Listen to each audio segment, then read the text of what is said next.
Au point où nous sommes arrivés de notre réflexion, il nous faut donner, amis, un avertissement au sujet de ce que nous avons dit au cours des évocations précédentes.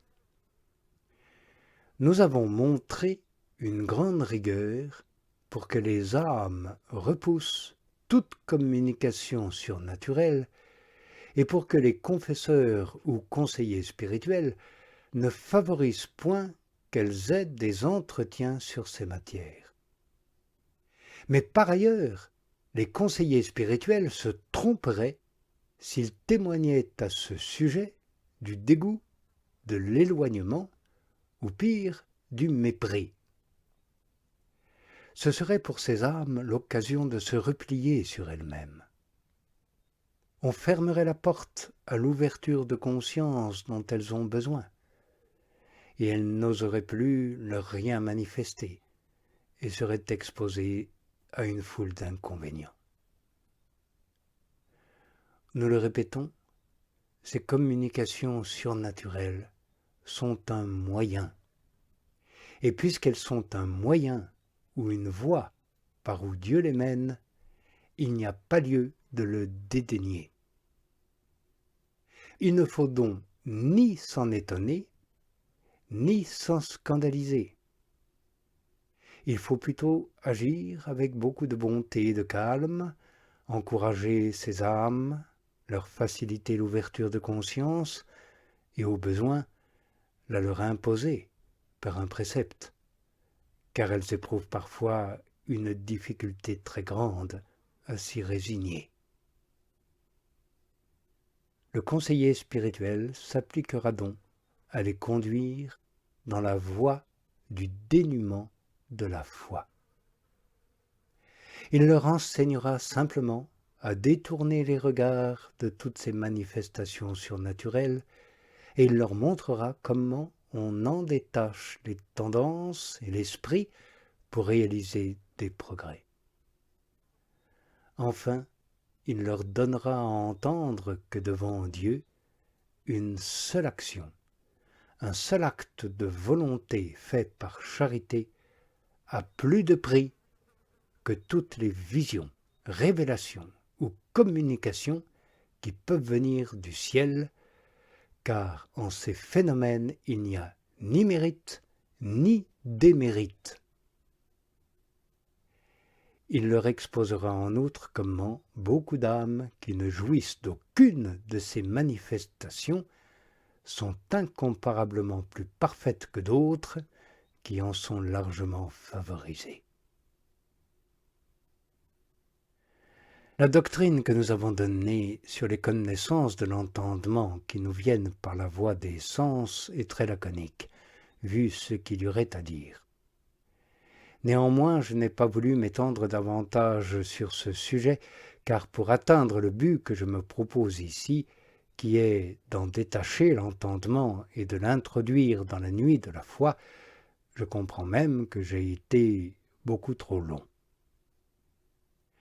Nous allons donc parler maintenant des 4 genres de connaissances purement spirituelles de l'entendement, qui sont, avons-nous dit, les visions, les révélations, les paroles et les sentiments spirituels. Nous les appelons purement spirituels car, à la différence des connaissances corporelles et imaginaires abordées lors des évocations précédentes, elles ne se communiquent pas à l'entendement par la voie des sens corporels, ni extérieurs, ni intérieurs. Mais sans qu'il y ait une intervention quelconque d'un sens corporel, extérieur ou intérieur, je le répète, elles s'offrent à l'entendement clairement et distinctement par voie surnaturelle d'une manière passive, sans que l'âme pose un seul acte quelconque ou agisse personnellement ou se conduise d'une manière active et comme par elle-même. Il faut donc savoir, amis, pour parler dans un sens large et général, que ces 4 connaissances peuvent toutes s'appeler visions de l'âme. Car lorsqu'on parle de l'âme, comprendre et voir sont une seule et même réalité. Dès lors, en effet, que ces 4 connaissances sont du domaine intelligible et appartiennent à l'entendement, elles sont aussi visibles spirituellement. L'intelligence qui s'en forme dans l'entendement peut s'appeler vision intellectuelle. Tous les objets des autres sens qui peuvent être perçus par la vue, l'ouïe, l'odorat, le goût et le toucher sont du domaine de l'entendement en tant qu'ils sont vrais ou faux. Et si tout ce que voient les yeux du corps leur cause une vision corporelle, tout ce qui est intelligible aux yeux spirituels de l'âme ou à l'entendement lui cause une vision spirituelle.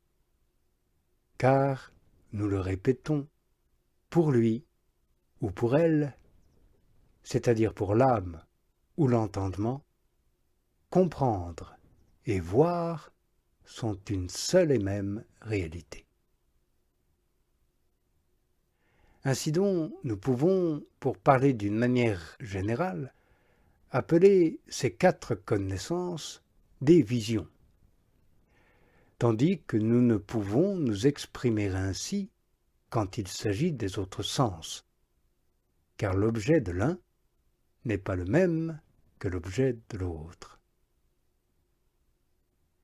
Mais comme ces connaissances spirituelles se présentent à l'âme sous une forme analogue à celle qui frappe les autres sens, il en résulte, pour employer le langage propre et spécifique, que nous appelons vision, ce que l'entendement perçoit sous forme de vue, car il peut voir les réalités spirituelles comme les yeux du corps voient les réalités corporelles.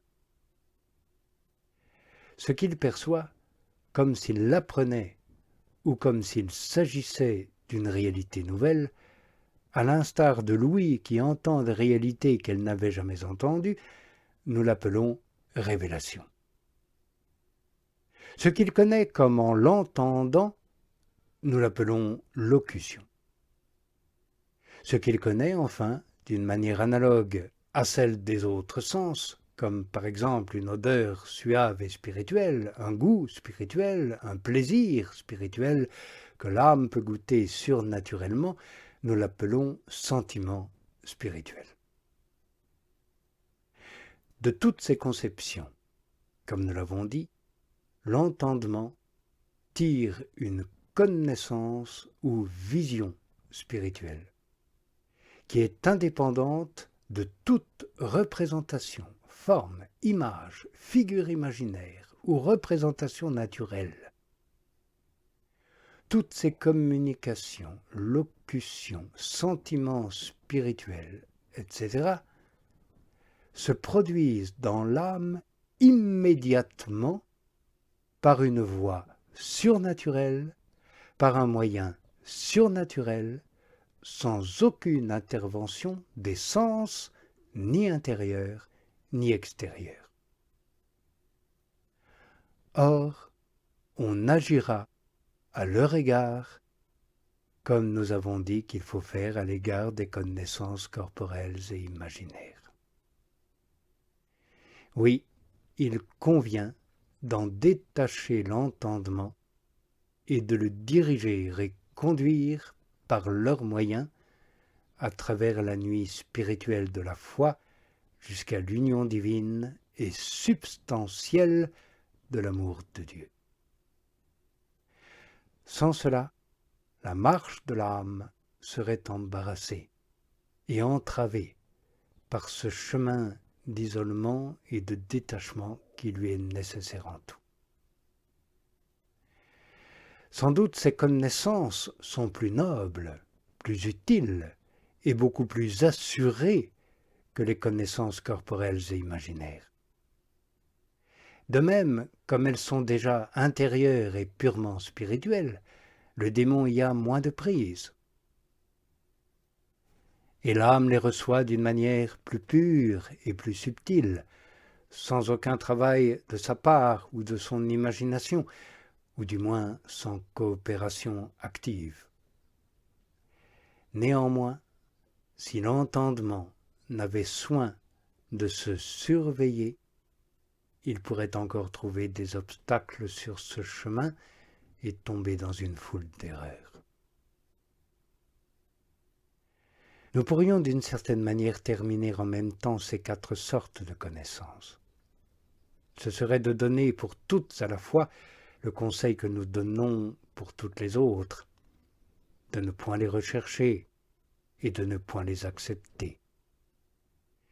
Néanmoins, afin de mieux éclairer la route à suivre, et comme il y a certaines choses spéciales à dire sur chacune d'elles, il est bon d'en parler séparément. Et c'est ce que nous ferons demain et les évocations suivantes, en commençant par les premières qui sont les visions spirituelles ou intellectuelles.